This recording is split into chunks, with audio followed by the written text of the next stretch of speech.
Hey, good morning, everybody. This is Mark Leinbach, and I'm joined here by Ginger. She's going to be helping me with what we're going to call a mental health moment. The worship committee had asked me just to talk a little bit about what we can do for mental health right now, and I thought Ginger would be a good companion for this too. So, boy, with everything going on right now in the country and just a lot of the anxiety, I think, especially right now, there's a lot of anxiety and just feelings of being overwhelmed by everything.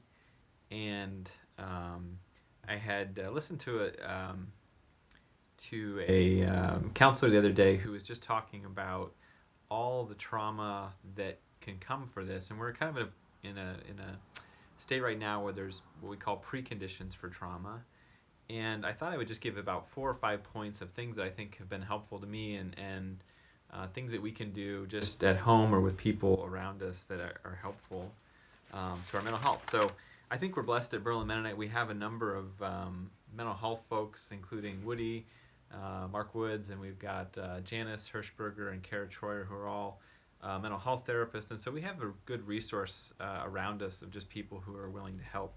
But let me just share a little bit of what I think. I think how mental health is important right now, and I think it can even connect with our walk with God right now too. So, what I had put down, I think one of the things I noticed is just this lack of predictability we have right now in our culture, in our community, in our world about how long this coronavirus is going to last. And so, one of the things we can do right now among us, around us, is just create conditions for predictability. And so, I'm a person who likes routine. I think now's a time when routine and schedule is more important than ever. If you start the day with a certain, breakfast at this time, devotion, prayer, just to be consistent with that schedule. I know my sister was just telling me the other day that they've get into doing a certain dessert every night for a week, or doing Taco Tuesday, things like that. They're just kind of fun schedules that you can stick with during this time.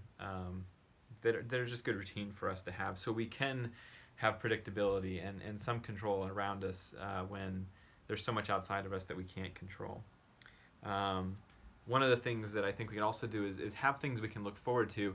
I remember one of the first bits of wisdom my brother told us came from Charlie Brown, the comic strip, and the wisdom was the secret to happiness is always have 3 things that you can look forward to, and nothing you dread.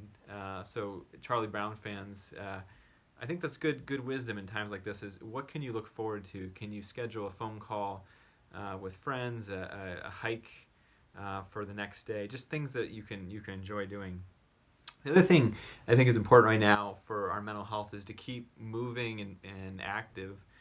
So much of the stress of the situation, I think, leads to just sitting around. I think our family has been doing more streaming of things, and I think that just comes kind of part of the process here is just doing more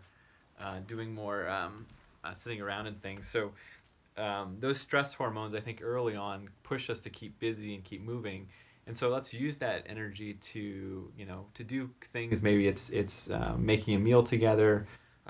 Maybe it's just building things, projects that you've been putting off that could be helpful with the energy. Um, and I think so. So sometimes those feelings of just noticing I can't do anything. Notice what you can do and work with it.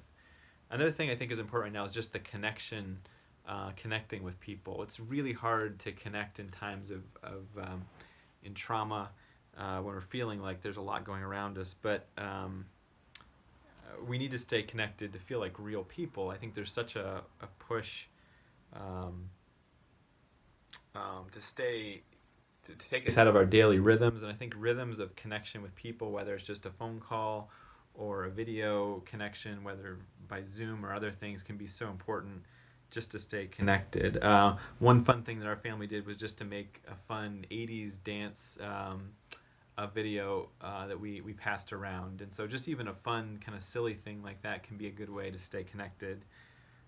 One thing that I've noticed I think is important is to avoid numbing out or spacing out right now, where because of the stress of everything going on, it's easy just to kind of go into your own head and get out of staying as connected to yourself, your own emotions, and being present to what's going on. So I think I go back and forth personally between feeling like running around with like a chicken with its head cut off, where I have so much energy, to then sometimes spacing out and numbing out. So how to be aware of staying connected to how you're doing, and also then staying connected with God, and I think connected with other people around you is really important right now.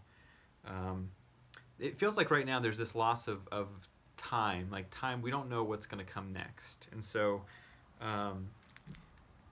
you know, things that help you keep you kind of grounded in this moment, I think are going to help your mental health and are going to help your spiritual walk too. And so anything you can do to stay connected into this moment, people around you, how you're doing, I think are going to be helpful practices for you.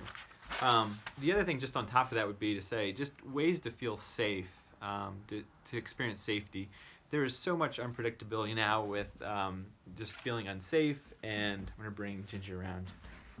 Feeling unsafe, we're worried about our physical health and physical health of people around us, and so ways that you can feel that sense of safety.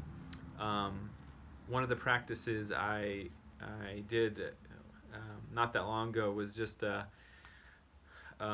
experience of imagining what if Jesus came to you while you were sitting in a field, and what would that feel like just to have Jesus talk to you and comfort you, even in that setting. And so just to think of ways to feel safe in ways you can, whether it's giving family a hug, or giving your dog a hug too, even when she's right in your space. One thing that just to end here is a prayer that I think can build safety that I practice. It's called it comes from the passage, "Be still and know that I am God," and even using that as a prayer, and also to slow your breathing down, I found to be helpful. Just a practice that I found helpful is using passage, "Be still and know that I am God," as a way to feel safe, and just as a way to kind of slow your breathing down and center back into yourself. And so we use that as you breathe in, you say, "Be still and know," and as you breathe out, you say that I am God. And to continue to do that, whether you do it out loud or just to yourself silently, be still and know that I am God. So I hope this has been helpful. Like I said, good resources in our church just to help with mental health.